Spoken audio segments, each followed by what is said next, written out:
आज के अखबार में खबर आई है, उत्तर प्रदेश में कन्वर्जन का जो मुकदमा चल रहा था प्रयाग की कोर्ट में, उस पे माननीय सुप्रीम कोर्ट ने सुनवाई से रोक लगा दिया है। प्रयाग में एक एग्रीकल्चर यूनिवर्सिटी है, उसके कुलपति हैं राजेंद्र बिहारी लाल। नाम तो इनका राजेंद्र बिहारी लाल है, लेकिन एक्चुअल में ये क्रिश्चियन है। बहुत सारे ऐसे भारत में ऐसे लोग हैं जिन्होंने अपना नाम नहीं बदला है। राम कुमार, अरुण कुमार, राजेंद्र बिहारी, लाल बिहारी, नाम वही उनका पुराना चल रहा है, लेकिन वो कन्वर्ट हो चुके हैं, वो क्रिप्टो क्रिश्चियन है। और जितना भारत में कन्वर्जन का नेटवर्क क्रिश्चियन मिशनरीज करा रहे हैं, उसमें ज्यादातर ने अपना नाम हिंदू वाला रखा हुआ है, चाहे वो पंजाब में कन्वर्जन करा रहे हो, चाहे उत्तर प्रदेश में करा रहे हो। लेकिन जो सबसे गंभीर खबर यह है कि माननीय सुप्रीम कोर्ट ने डिस्ट्रिक्ट कोर्ट में जो सुनवाई चल रही थी उसको रोक लगा दिया है। काफी दिन से यह मामला स्टे पे है। सबसे पहले तो राजेंद्र बिहारी लाल के गिरफ्तारी पे स्टे किया, अब ट्रायल कोर्ट में जब मुकदमा शुरू हुआ उस पर भी स्टे कर दिया। सवाल यह कि इससे मैसेज क्या जाएगा आम जनता में। छोटा छोटा गांव इस समय मिशनरियों का केंद्र बन चुका है। पूर्वांचल में खास तौर पे, नॉर्थ ईस्ट में सब कन्वर्ट हो चुके हैं, लेकिन यूपी में, बिहार में, आपके छत्तीसगढ़ में, आपके झारखंड में इतनी तेजी के साथ क्रिश्चियन मिशनरियां कन्वर्ट करा रही हैं। और ऐसे में अगर एक सरकार मिशनरियों के खिलाफ कार्रवाई कर रही है, पुलिस गिरफ्तार करना चाहती है, पुलिस उनसे पूछताछ करना चाहती है, मुकदमा शुरू हो रहा है, तो उस पर रोक लगा देना यह हमारे लिए अच्छा नहीं है। मैं माननीय सुप्रीम कोर्ट के सभी जजों को बताना चाहता हूं कि वो भारत की वर्तमान स्थितियों को गंभीरता के साथ समझें। भारत में ऐसा कोई जिला नहीं है जहां कन्वर्जन नहीं हो रहा है। जहां कन्वर्ट हो चुके हैं वो चलिए वो तो निकल गया। 9 राज्यों में हिंदू खत्म हो चुके हैं, इसलिए वहां कन्वर्जन बंद हो चुका है। जिन 200 जिलों की डेमोग्राफी पूरी बदल चुकी है, वहां कन्वर्जन बंद हो चुका है। जिन 1500 तहसीलों की डेमोग्राफी बदल चुकी है, वहां कन्वर्जन अब उतना नहीं हो रहा है। जो भारत के बॉर्डर पे 300 तहसीलें हैं, जहां कंप्लीटली डेमोग्राफी बदल चुकी है, वहां भी कन्वर्जन नहीं हो रहा। स्वाभाविक सी बात है, जब हिंदू खत्म हो गए तो कन्वर्ट करेंगे किसको। लेकिन जहां बचे हुए वहां बहुत तेजी के साथ कन्वर्जन हो रहा है। मिशनरियां भी कन्वर्जन करा रही हैं और जिहादी भी कन्वर्जन करा रहे हैं। माननीय सुप्रीम कोर्ट को इस बात को समझना पड़ेगा कि कभी जो गंधार है ना, यह भी हिंदू राष्ट्र था, सनातन राष्ट्र था। आज की डेट में अफगानिस्तान बन चुका है। बहन बेटियां स्कूल कॉलेज नहीं जा सकती है। और भारत के अंदर जिन 200 जिलों की डेमोग्राफी बदल चुकी है ना, वहां संविधान नहीं चल रहा है। वहां नाम का संविधान है, संविधान में एकदम वहां लागू नहीं होता। जिन 1500 तहसीलों की डेमोग्राफी बदल चुकी है, कहने को वो भारत के पार्ट है, वहां भी संविधान और सेकुलरिज्म काम नहीं करता। जिन 9 राज्यों में डेमोग्राफी बदल चुकी है, वहां नाम का संविधान है, एक्चुअल में ना लोकतंत्र है ना सेकुलरिज्म है। माननीय सुप्रीम कोर्ट इसको अच्छी तरीके समझ ले। यह भारत का संविधान तब तक है जब तक भारत में हिंदू बहुसंख्यक है। पाकिस्तान में संविधान काम नहीं करता, अफगानिस्तान में संविधान काम नहीं करता, बांग्लादेश में संविधान काम नहीं करता। अगर आप यह सोच रहे हैं कि संविधान के कारण भारत सेकुलर बना हुआ है, तो बहुत बड़ी गलतफहमी में है। सुप्रीम कोर्ट के माननीय जजों को मैं हाथ जोड़ के निवेदन कर रहा हूं, इस गलतफहमी को निकाल दें कि भारत सेकुलर है संविधान के कारण। भारत सेकुलर है हिंदुओं के कारण। और जहां जहां हिंदू खत्म हो रहे, वहां सेकुलरिज्म काम नहीं करता, वहां ह्यूमन राइट काम नहीं करता। बंगाल के बॉर्डर पे रोज वहां काट काट के फेंकते रहते हैं, हत्या होती है, बलात्कार होती है, वहां नहीं काम करता। संदेश खाली के बारे में सब लोग देख चुके। जहां असम की डेमोग्राफी बदल चुकी है, बंगाल की डेमोग्राफी बदल चुकी है, झारखंड की डेमोग्राफी बदल चुकी है, आपके बिहार की डेमोग्राफी बदल चुकी है, वहां क्या सिचुएशन है वो शायद सुप्रीम कोर्ट के माननीय जज नहीं जानते। क्यों? क्योंकि संबंध नहीं है, जमीनी हकीकत को उतना आइडिया नहीं है, क्योंकि नीचे से आए नहीं है। प्रयाग में किसी से जाके पूछ लीजिए, किसी टीचर से पूछ लीजिए, कि डॉक्टर से पूछ लीजिए, इंजीनियर से पूछ लीजिए, सबको पता है कि राजेंद्र बिहारी लाल बहुत बड़ा कन्वर्जन रैकेट चलाते हैं। मैंने जितने लोगों से बात किया सभी ये कहते हैं। मैंने प्रयाग में हाई कोर्ट के वकीलों से बात किया है, बहुत सारे वहां इंजीनियर रहते हैं, बहुत सारे वहां डॉक्टर रहते हैं, बहुत सारे टीचर, सब यही कहते हैं कि पूरा उस एरिया में जो कन्वर्जन का रैकेट चलाते हैं राजेंद्र बिहारी लाल चलाते हैं।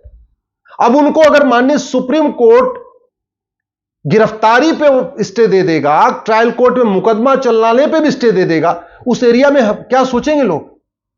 क्या होगा कि फिर पकड़ेंगे किसको? आम जनता अगर जाके वहां चंगाई सभा में हंगामा करे तो जाम जनता के ऊपर मुकदमा हो जाएगा। पुलिस जाके अगर उसको गिरफ्तार करना चाह रही है तो सुप्रीम कोर्ट से स्टे मिल जा रहा है, ट्रायल कोर्ट के प्रोसीडिंग पे स्टे हो जा रहा है।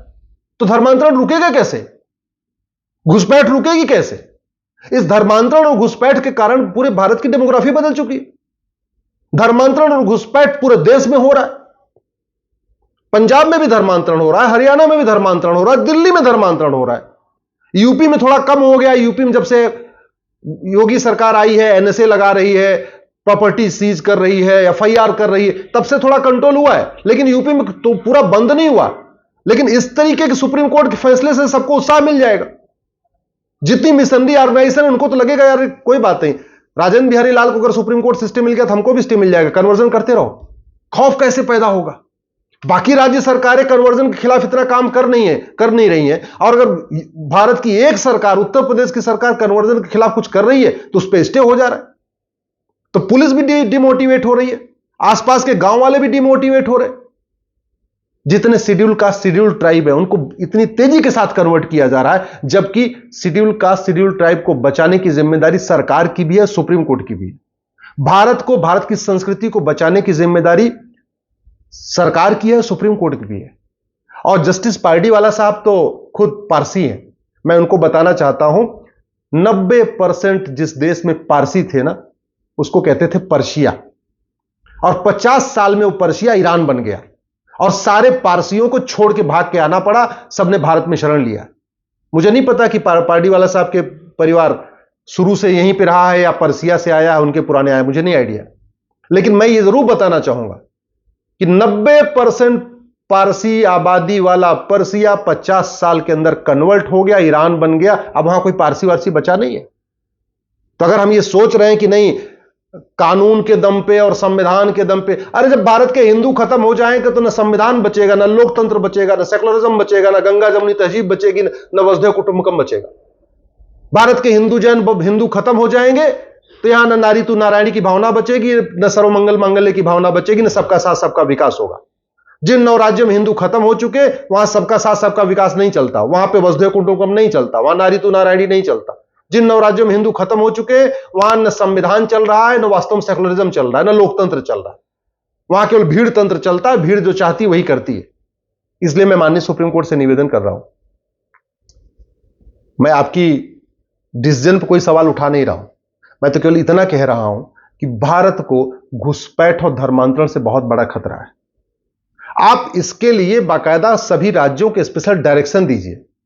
राज्यों से कहिए कि वो घुसपैठ, पूरे देश की जो कोर्ट को एक डायरेक्शन दीजिए कि जैसे एमएलए एमपी का मुकदमा 1 साल में डिसाइड होता है, वैसे धर्मांतरण और घुसपैठ का मुकदमा 1 साल के अंदर डिसाइड हो। क्योंकि अगर धर्मांतरण घुसपैठ नहीं रुकेगा, ना भारत बचेगा, ना भारतीय संस्कृति बचेगी। दुनिया का सबसे बड़ा शिव मंदिर गंधार में था, जहां से माता गांधारी आई थी, दुर्योधन का ननिहाल। न मंदिर बचा है, न मठ बचा है, न पुजारी बचे, न महामंडलेश्वर बचे, कुछ नहीं बचे। आज वहां तालिबान राज कर रहा है, एक आतंकवादी संगठन अफगानिस्तान पे राज कर रहा है। राजा भरत का ननिहाल, जहां से माता कैकेयी आई थी, वहां दुनिया का सबसे बड़ा विष्णु मंदिर था। मठ थे, मंदिर थे, मठाधीश थे, महामंडलेश्वर थे। आज उस पाकिस्तान में 2% हिंदू बचे हैं, और मुझे लगता है अगले 10-15 साल में वो भी खत्म हो जाएंगे।